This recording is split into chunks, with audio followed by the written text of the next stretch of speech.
Good night friends. আমি এখন যেটা দেখাবো এটা হচ্ছে যে type function in Python Returns the type of an object. তাহলে হচ্ছে এ ইকুয়াল টু, এটা একটা টাপল দেওয়া আছে, এ ইকুয়াল টু 955 463 1005।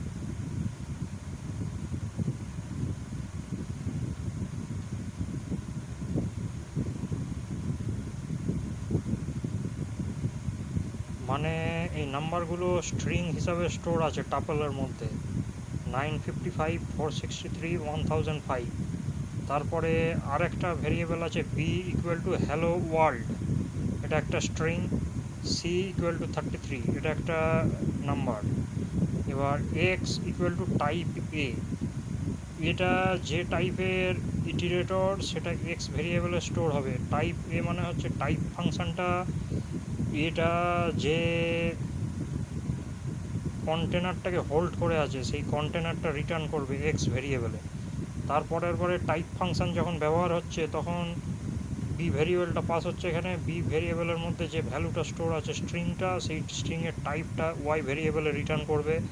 এবার z equal to type c, তাহলে সি ইকুয়াল টু 33 একটা নাম্বার, এর টাইপটা জেডে রিটার্ন করবে। এবার প্রিন্ট এক্স ওয়াই জেড, তিনটে এক্স ওয়াই জেড ভেরিয়েবল আছে, টাইপগুলোকে রিটার্ন করবে। তাহলে আউটপুটে প্রিন্ট হবে হচ্ছে, প্রথমটা টাপল আছে, টাপল প্রিন্ট হয়েছে, তারপর একটা স্ট্রিং আছে, স্ট্রিং প্রিন্ট হয়েছে, তারপর ইন্ট প্রিন্ট হয়েছে।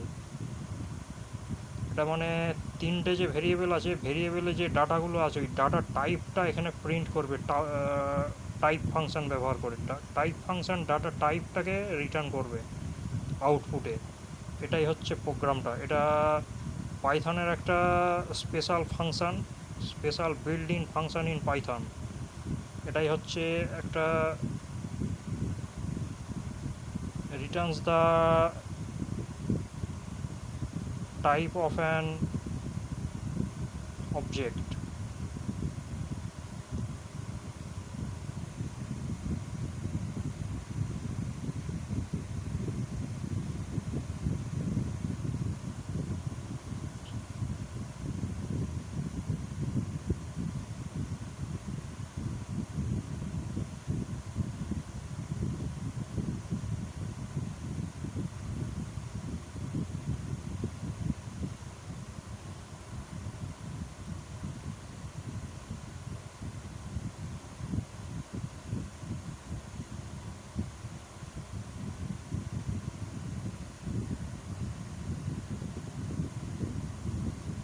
এটাই হচ্ছে আজকের প্রোগ্রাম। যদি কোনো ডাউট বা কোয়েরি থাকে কমেন্টে অবশ্যই লিখবেন, সঙ্গে থাকবেন, ভবিষ্যতে আরও ভিডিও পাবলিশ করব।